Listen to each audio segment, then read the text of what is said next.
What's up, guys? We are back with another review, taking a look at the latest AxyToys Dinosaur Battlefield figures. So up until now, these have all been T-Rex related, like Carnotaurus, T-Rexes themselves, things like that. But we're actually getting different stuff now. We've got the Ceratopsian style figures now, and this is like, you know, a Triceratops type of a figure. So I've got one of a few of the variants. So this is the gray one. There's a red one, there's a yellow one, there's some bare bones ones that don't have armor, things like that. But what's pretty cool about these is that these are all like Roman legion armored dinosaur men, which is kind of a cool twist on what we've already seen so far. Now, this guy does come in a pretty standard box for the line. So you've got some artwork on the front, you've got like the logos on the spine, product shots on the back, and then it's got the flap. So you've got like some write up here on the inside, and then you've got your figure there in the window. So yeah, let's do it. Let's pull them out and take a look.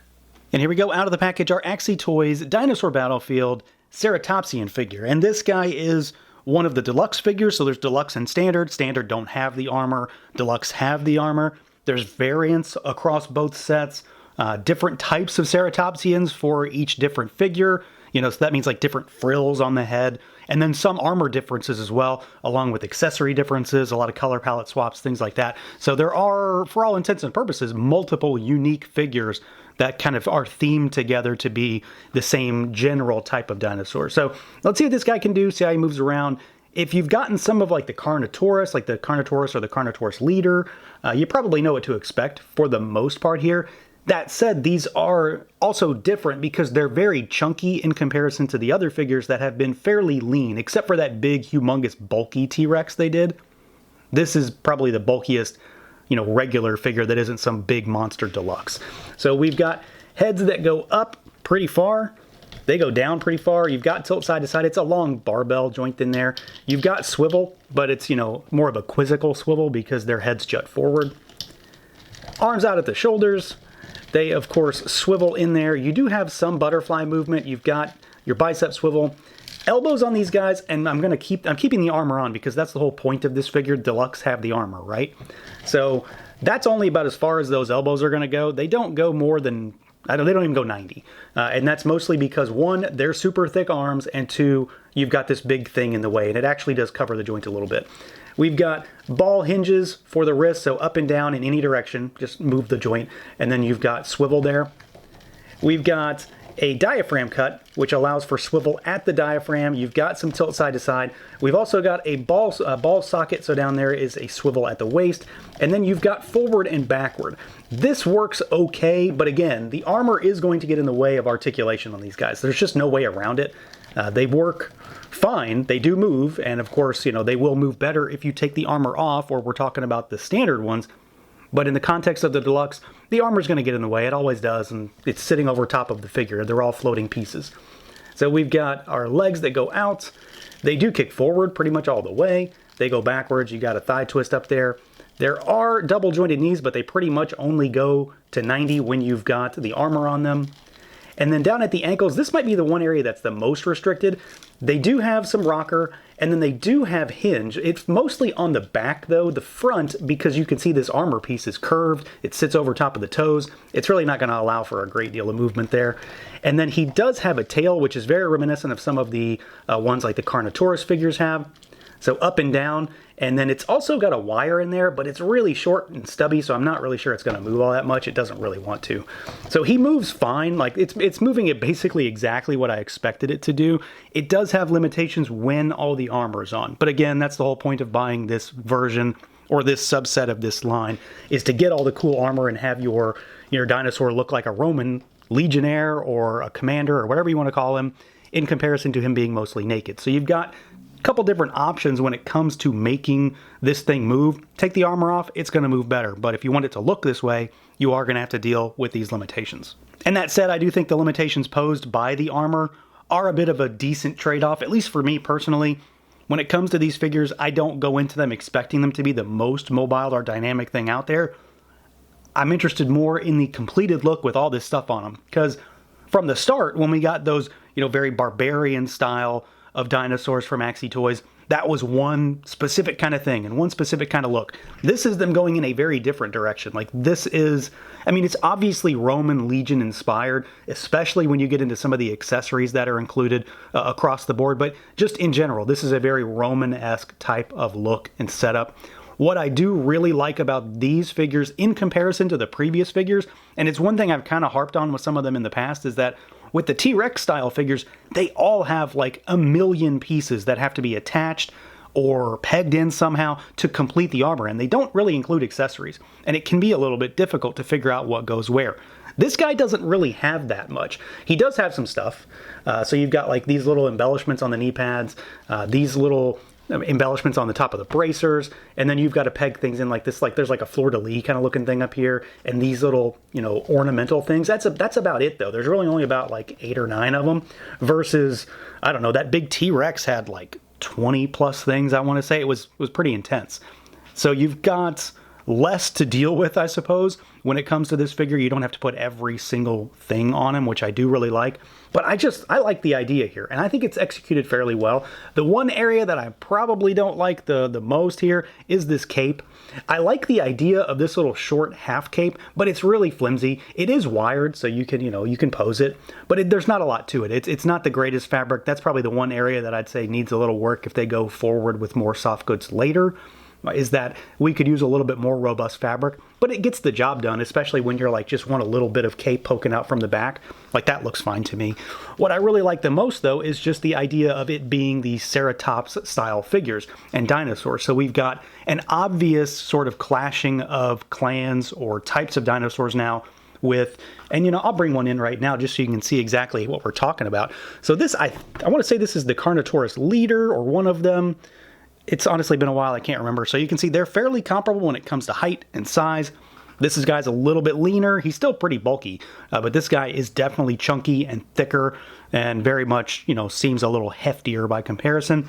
But these are going to go up and square up against each other quite well. They're obviously meant to be, you know, enemies or varying factions, different armies, things like that. So I do like that.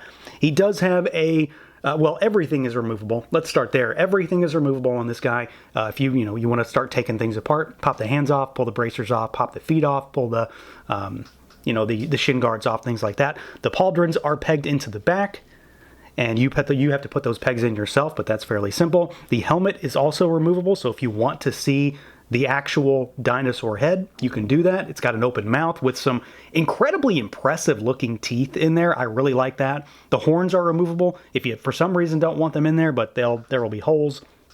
And then you've got, you know, this really striking red and gray and like very much dark washed color scheme specifically on this head and on that big frill. And like I said earlier, there are a number of different types of dinosaurs in this. It's not all the same guy just repainted over and over again. So this is one version, and there are a few others that are similar but different enough to maybe warrant other purchases.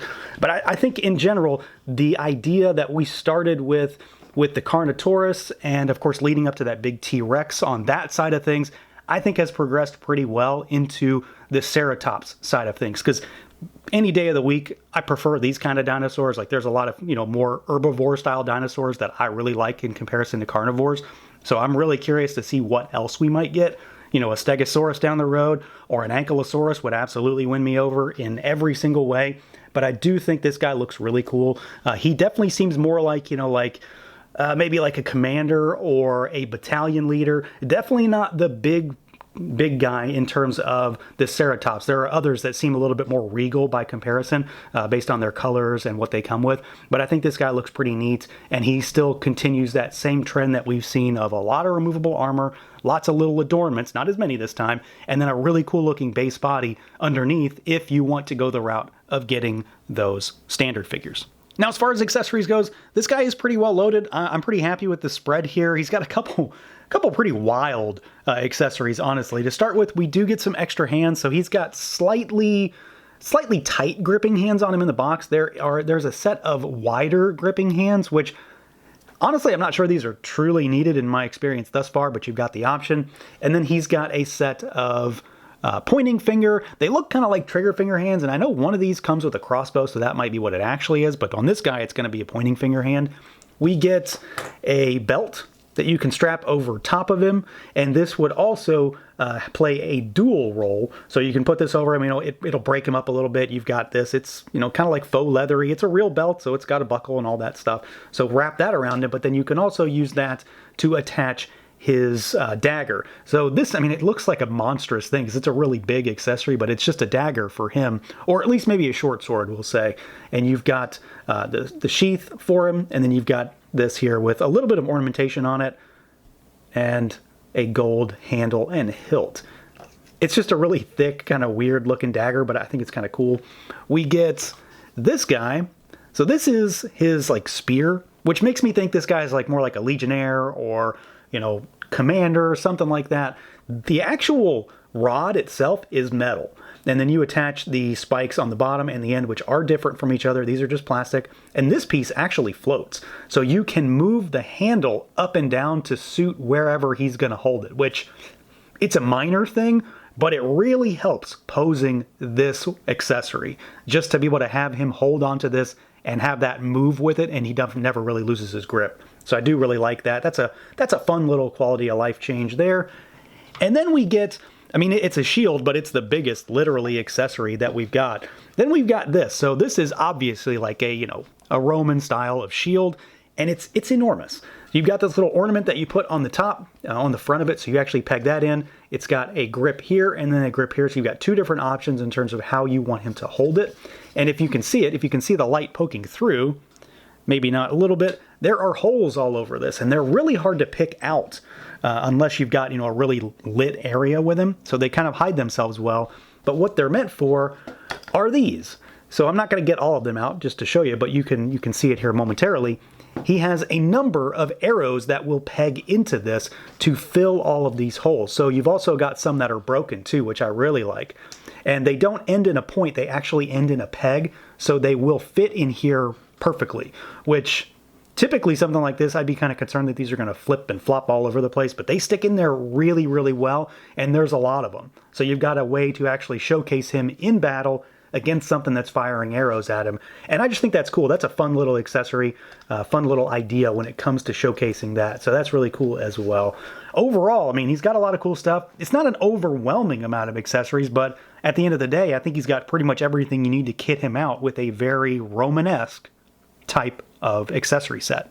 So yeah, overall, I really like this guy. He is similar, again, similar, but very different at the same time to the Carnotaurus and the Carnotaurus Leader, and whichever other ones we've done at this point, and the big T-Rex. He's bulky, he's big, he's beefy. He does suffer a little bit in that regard when it comes to articulation, just because stuff gets in the way, specifically at the knees, specifically at the elbows, and then a little bit at the waist and torso area, but that's not so bad. I do really like the design. I love the idea of this. Like, that still does it for me. The idea of heavily armored dinosaur warriors, pretty much any day of the week is gonna win me over, and AxyToys is still doing that. This guy comes with some pretty wild accessories, and again, it just seems like a little bit more of a streamlined presentation this time. There isn't as much stuff to put together and worry about with this one, and it feels like a little bit more of a complete package right out of the box. You're ready to go, put a few things on him, and he's on your shelf.